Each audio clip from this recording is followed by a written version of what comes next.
We all want love, but most of us don't want to date to get it. Because let's be honest, dating kind of sucks. But maybe it doesn't have to if we actually know what we're doing. Hi, I'm Sabin, and this is Reinventing Dating, a smart and sweary podcast for all singles to learn the mindsets and skills to date with intention and confidence. Join me weekly as I break down the science and psychology behind what's working in our dating culture and what isn't. Every week, I bring a new topic, trend, skill, or mindset that can help us get out of our own way to learn how to date for relationships that we actually want. Because love isn't broken, but dating kinda is. But I'm reinventing it. Let's do this. Well, hello there, sugar pantses, and welcome back to Reinventing Dating Podcast. I'm Sabin. I'm a little under the weather this week, so my voice may sound a little scratchy. I'm sure we can all get through it. This week on Rom-Com Rescue, if you haven't checked it out yet, is Runaway Bride, the 1999 rom-com with Julia Roberts and Richard Gere. We definitely break it down. If you haven't checked it out yet, go do. And next week we'll be talking about literally one of my favorite rom-coms of all time, Rye Lane, which is an English rom-com from 2023. It's on Hulu. If you haven't seen it, I suggest you run, not walk, run to go watch it so you can listen next week. I'm back this week with part 2 of the Anti-Sabotage guidelines for healthy dating and relationships. I've already gotten some great feedback from people about last week. So if you haven't listened to part 1, I recommend that you listen to it. And then at the end of this episode, when you're finished, make sure you head on over to the show notes where there's a link with a printable PDF for you to download and keep these at the top of your mind as you are out there dating and meeting people. All right. Are we ready? Let's do it. So here, without further ado, are the last 5 anti-sabotage guidelines for awesome relationships. So, number 6. This is a good one. I will have conversations with my date/partner when there is a concern, not everyone else in my life. I'm going to go a little hetero for a second here. I'm just going to talk about some normalized things in our society that maybe shouldn't be, because I literally cannot believe how rabid this is. And not just women, but all of us are taught to go to our friends, to maybe family members, even coworkers about struggles in our relationship instead of going to our partners. And I would say this is not as prevalent in guys just because we are not encouraging men to share their emotional thoughts. But as women, we're taught to don't bring it up. Figure it out with your friends. Sort through it with your friends. And can we just talk about the fact that that's fucked up? I mean, that's really fucked up. Here's what I see from the outside. I see men on some level, the good guys, the guys who are out there wanting to do this, trying, going, tell me what you want. Tell me what you're thinking. I can't read minds. I don't know. And then we've taught women, don't tell anybody what you want. Don't have needs. Don't have expectations. If you have a concern or a problem, go talk about it with your friends. Make that make sense, everybody. Make that make sense, because it doesn't. The relationship is between the two of you. And whether you are a couple of months or a couple of years in, how you start that relationship from the beginning, how you lean in or turn to the person that you're dating or in a relationship with to talk to them about clarity, to ask when you don't understand something, which miscommunication is such a major problem with texting. When we set a boundary, if they say something that doesn't quite feel right, instead of going and talking to our friends about it, it's okay to get an outside opinion. It's okay to say, hey, this felt weird. Does that seem off? Does it not? Of course. But ultimately, the number one person that you should be going to when you have a question, a concern, a problem in your new relationship is the person you're in the relationship with. Genius coming right now. 3, 2, 1. Ask them.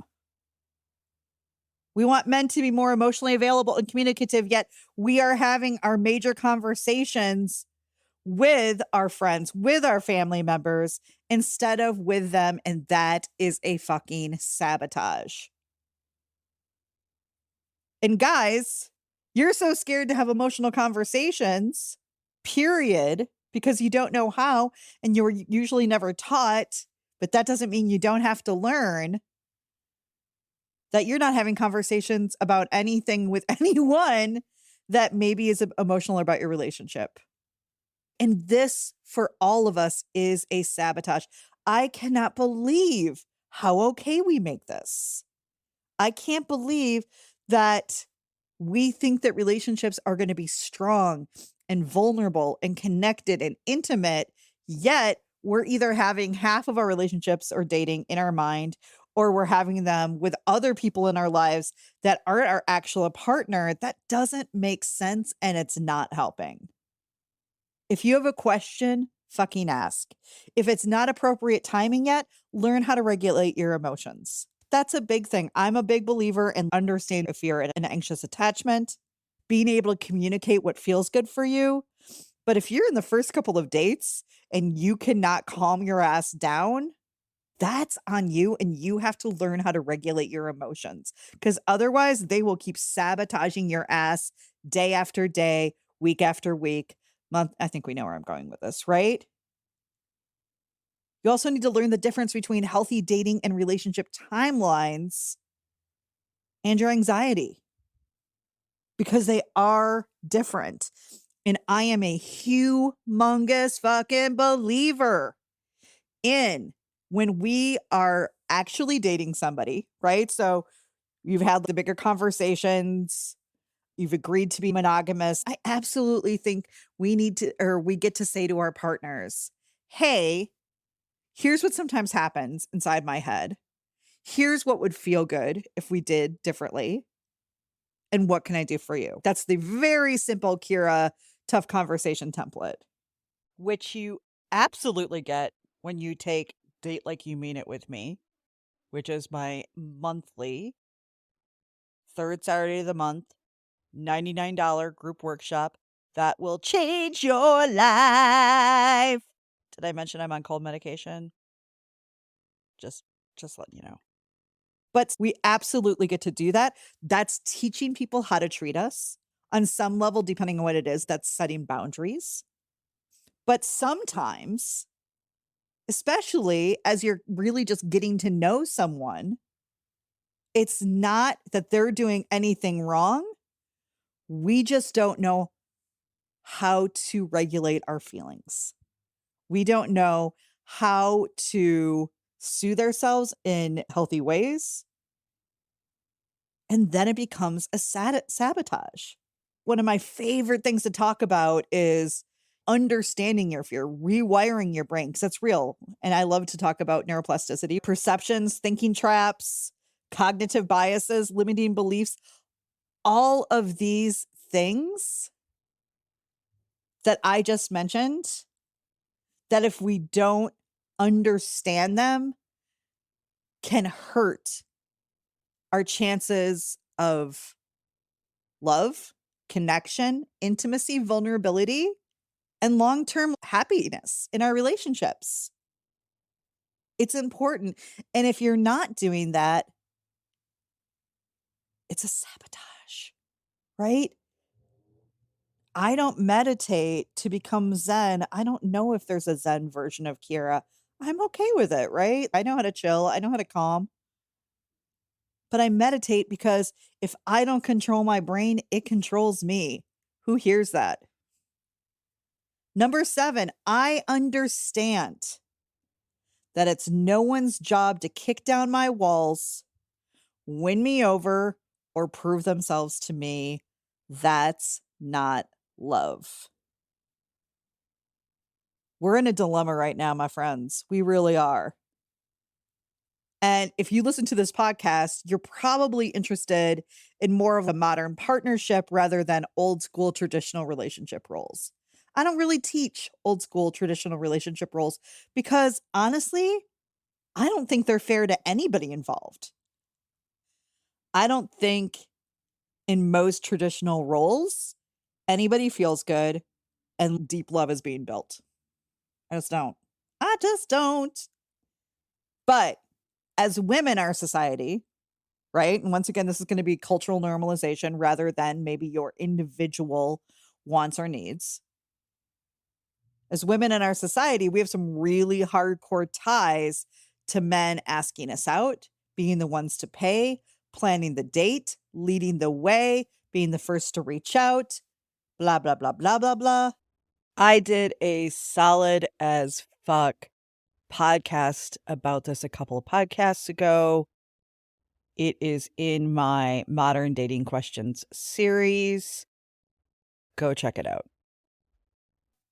And I'm going to say this right now because you listen to this to get more thoughtful perspectives that maybe you're having on a daily basis. Because this is what I think about, work on, dream about, talk about every fucking day of my life, is that all of that is bullshit.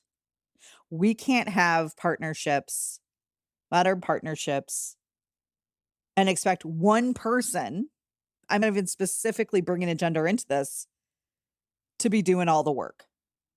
And what I see is when we don't like ourselves a lot, when our self-worth maybe isn't where it should be, and we're a little nervous or a little scared or a little introverted, we want somebody who is above and beyond. We want somebody who is chasing us.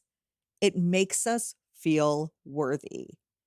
By the way, that worthiness is fake and not real. Don't do this anymore. But there's this like weird mechanism or a thing that we were taught that if somebody is chasing you and wants to be with you so bad, that must mean they really, really love you. Nope. That's not it at all. That's not it at all. A lot of times that has to do with attachment style. A lot of times that has to do with our own fears of abandonment or emotional unavailability. None of that is making love. None of that is going to turn around and be a part of love. This is a sabotage because we're all a little confused out there, and many people are still thinking and wanting to date the same way as 100 years ago, but have completely different results in the relationship. And please make that make sense. It doesn't. Things have changed, things have evolved. You don't have to like all of them, but you do have to make sense of what actually builds a good relationship for me. I'm not going to tell you that if you meet somebody and you decide together that you guys want more traditional gender roles and what that looks like and what that feels like, and it feels good for both of you, have at it, right? Like that's the thing. I'm not trying to impart my value system or beliefs on all of you. I am asking us to have deeper thought process, ask ourselves and each other better questions so we can have relationships that actually work. So many of us don't want to admit it, but we want to be wined and dined and swept off our feet. And that can look different ways for all of us.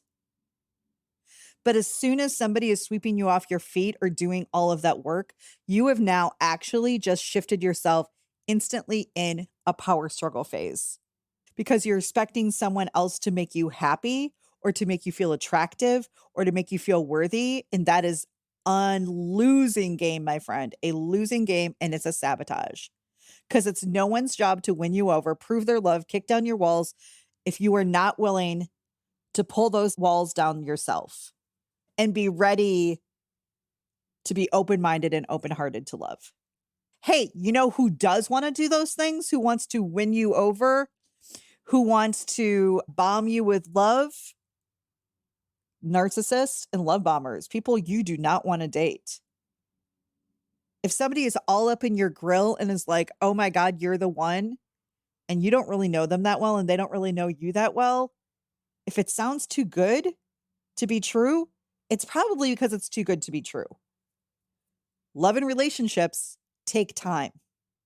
They take energy. There's a natural progression of how we get to know somebody, how we build connection and intimacy, how and when to set boundaries or get vulnerable. And if you're trying to hack that system so you don't have to feel uncomfortable with your emotions or your feelings, you are actually sabotaging your relationships. Next, this one's fun. Number 8, I will date people for where they are at, not where I want them to be. AKA, I will not date people for their potential because that makes you an asshole. Now I'm going to tell you all about that. And I'm going to give you some little bit like nuanced guidelines here because obviously there's a lot of gray area in life. Not everything just makes black and white sense. It shouldn't. That's not the way life works and people work. So, a reminder from a previous podcast, that's one of my favorites, called Dating for Potential Makes You an Asshole. Here's why. Number 1, you can't actually fix anybody's shit. So no matter how much you love them, inspire them, encourage them, or even do shit for them, it never works. Never. They have to do it for themselves. Period. You can be their biggest fucking cheerleader. You can be the person that says, I'm so fucking proud of you every day, right? You can be that person. But if you attempt to do that work for them in any way, you both lose, right? You are just dragging out the inevitable if you try to do it for them. And in fact, if there's some really bad behavior going on and you're allowing it, you are actually enabling them by not allowing them to fail and then eventually change. You are holding them back from their better lives because of your own fear, usually of scarcity or abandonment. How we learn to change is when something in our life happens that doesn't feel good. Maybe somebody walks away that we really care about. Maybe somebody has to set a boundary with you.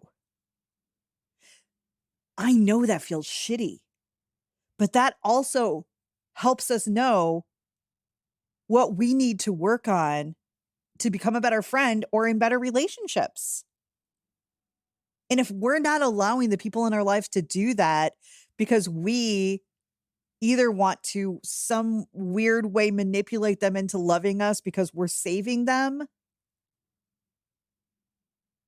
guess what's going to happen, my friends? And I also see this across the board of all genders, that when one person is tirelessly supporting the other person, just because you do that doesn't mean they're automatically going to stay with you and love you forever once they figure their shit all out.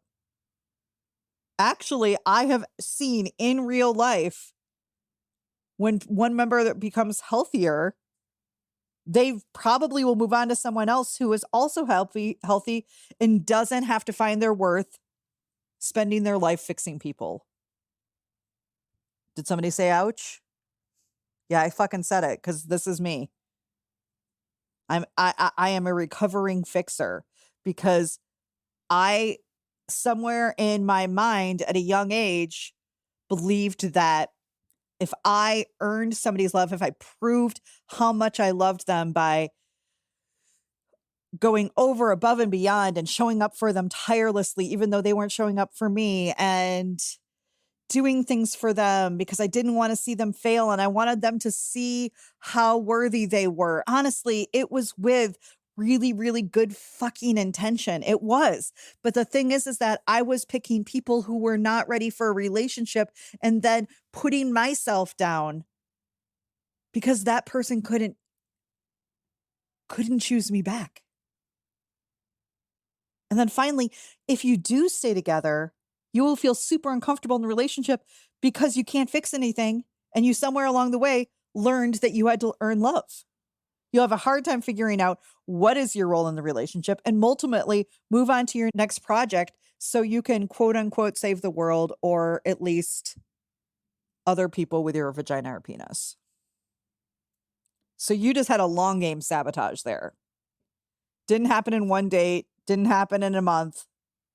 You chose somebody who you knew couldn't show up for you, went over, above, and beyond because, well, it feels good when people believe in you.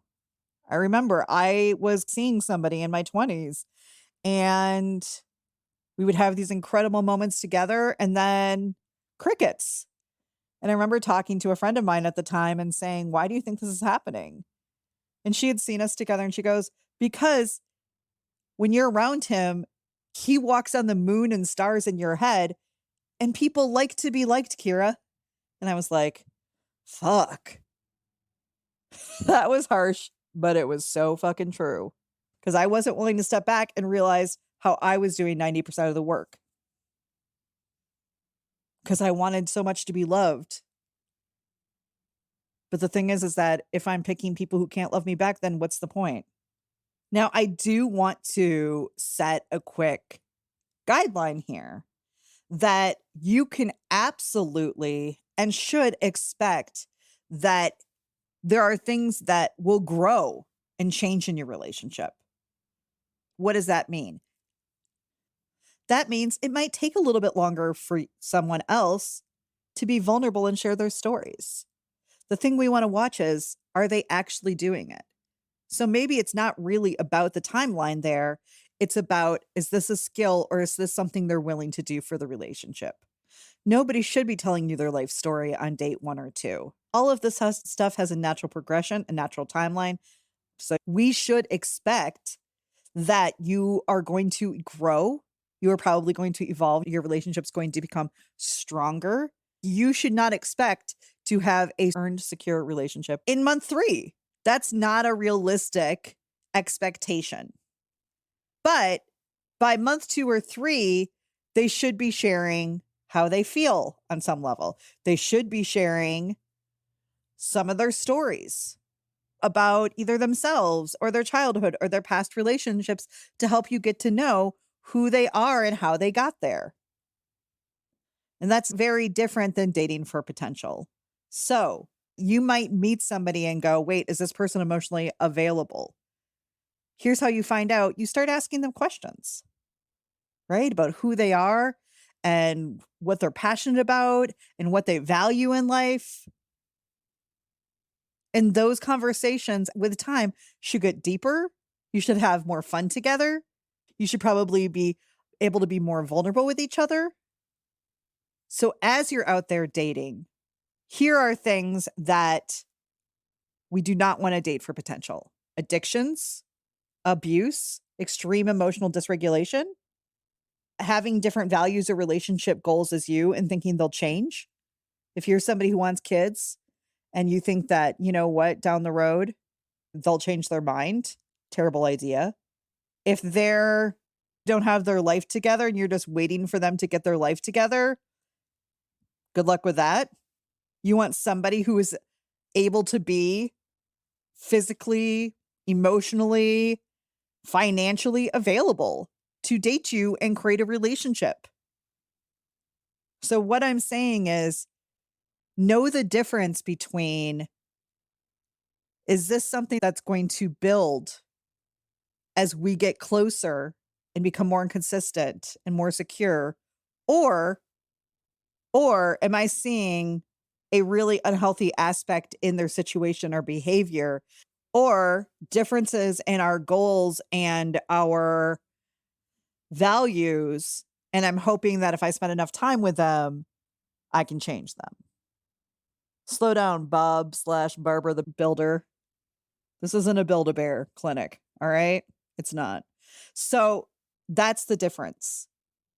Because the number one thing that we want people to do is to be ready for a relationship. And number 9, I will choose and date people who choose me back and are open to the same relationship goals as me. Now, just to expand on that a little bit, I just mentioned that. Do you want a monogamous long-term relationship? Are you looking for something different? Are you wanting children? Are you not wanting children? Do you want to have an adventurous life where you guys are on the road living in a van or traveling all the time? Or do you want to hunker down and build a life right where you're at? If you are out there dating, you should have a general idea of the type of relationship, goals, style, and values that you are looking for. Because that's how you spot it and create it with another person. If you are out there without a genuine knowledge of what you're looking for, that is a sabotage. It's a total sabotage if you're not willing to have conversations pretty early on about what you value and what's really important to you moving forward. And that doesn't mean anything bad if for some reason you guys have different goals and they're just like, wow, shit, I liked you, but this is really important to me. So I know if we keep moving forward with this, somebody's going to be very unhappy. I actually could not be more happy and excited. This week, I was watching Not Dead Yet, the TV show with Gina Rodriguez. I loved Jane the Virgin. But this week's episode, if you haven't seen it, I'm going to kind of spoil it. But this week was about her freezing her eggs. That she is noticing she's getting older. She's not in a relationship yet, but she is starting to date a guy. It's been kind of very cute how they've connected and found each other. And by the end of this episode, she said to him, "This is really important to me." And he said to her, "This is something I don't want." And although they were just starting to vibe and connect and everything was feeling good and there's flirtation and all of the fun shit that comes with that beginning phase, I could not be more excited by the fact that they broke up, because that is a huge deal breaker / value difference. Choosing to want a family and all that comes with that or not is a value. And I cannot believe how many just articles I read about celebrities who, after years of marriage, get divorced because one person wants kids and the other one doesn't. Now, there can be a lot of gray area there where one person thought they did and they did it, then they found out they didn't. There's no guarantees. But I do find, and man, I'm super happy about it, that people are thinking about this, that people are bringing that conversation to dates earlier than later. Because there is no reason to connect and attach to somebody and really, really, really fucking like them if you guys just aren't looking for the same thing. That means nothing. That doesn't mean you're unlovable. That doesn't mean anything besides it's just not a great match. I sometimes get people come to me and work with me and they're just like, what's wrong with me? Why am I so unlovable? And we start going through their past dating or relationship experience. And we find out time and time again, that person just really wasn't ready for a relationship. Sometimes even told them that they weren't ready for a relationship. And they chose them anyway, which is, by the way, emotional unavailability. Like, one of the easiest anti-sabotage things that we can do is choose people who are truly looking for a relationship, know what they're looking for, and willing to have those conversations with you pretty early on. Any wishy-washy wondering If you're over the age of like 28, give yourself your 20s. That's fine. Like over the age of 28 is a sabotage because you should have a general idea of what you're looking for, what feels good to you, what kind of relationship you want. You should have put some actual critical thinking skills into this because it's the most primary relationship of your life. Number 10. If I see myself making poor or unhealthy decisions, I will step back and look into it instead of keep dating. I can't ask this enough. I can't ask this enough that if we just had a realistic conversation with ourselves on a regular basis of, do I know if I put myself out there right now, whether that's in real life, online, meeting people, being set up, a matchmaker, whatever it is, if we know that we don't know what we're looking for and we don't really have the skills to active listen or solve a problem or choose from a place of love or be open to giving and receiving love or speak up for your needs or set boundaries, please, for all that is good and holy on this earth, just pause for a little while. Stop. Quit doing the same thing over and over and expecting a different result. Quit hurting yourself and quit hurting others. And here's some signs. If you're ghosting people, if you're fading into the night because you don't want to upset anybody or you don't whatever, that's not a healthy relationship decision. That's not true now. If they're like coming at you, you get to block the fuck away. But if it's like, oh, I don't want to upset anybody or hurt people's feelings, good luck with having a strong, healthy relationship.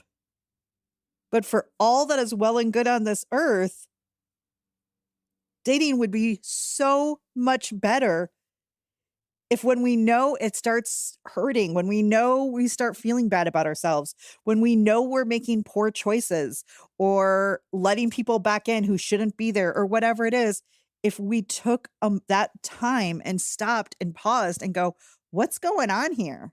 Do I need to get my butt into therapy for a little while? After therapy. But for all that is good, please stop sabotaging yourself and then blaming love or men or women or dating or figuring that you were just broken or unlovable when you just didn't know how to do this because nobody fucking taught you. All right, guys, that's it for today. If you liked this, please do subscribe so you are aware when every single episode comes out. And if you haven't checked out Rom-Com Rescue yet, once again, we did Runaway Bride this week. We've broken down Crazy Rich Asians. You've got Mail, How to Lose a Guy in 10 Days. And then next week, we will be talking about the most awesome Rye Lane English rom-com from 2023. I love it. It's on Hulu. Go watch it so you can follow along and laugh with us as we talk about this really, really amazing movie. And there's an incredible cameo from one of my favorite rom-com male leads that I'd love you guys to see. And if you love this, please leave a review. Or just do the little starry thing on Spotify or Apple Podcasts or wherever you listen. That helps get this out there. That helps get us all on the same page. And when we are all on the same page, we can date better. Okay, guys, I will see you next week. And until then, just remember, meet love halfway.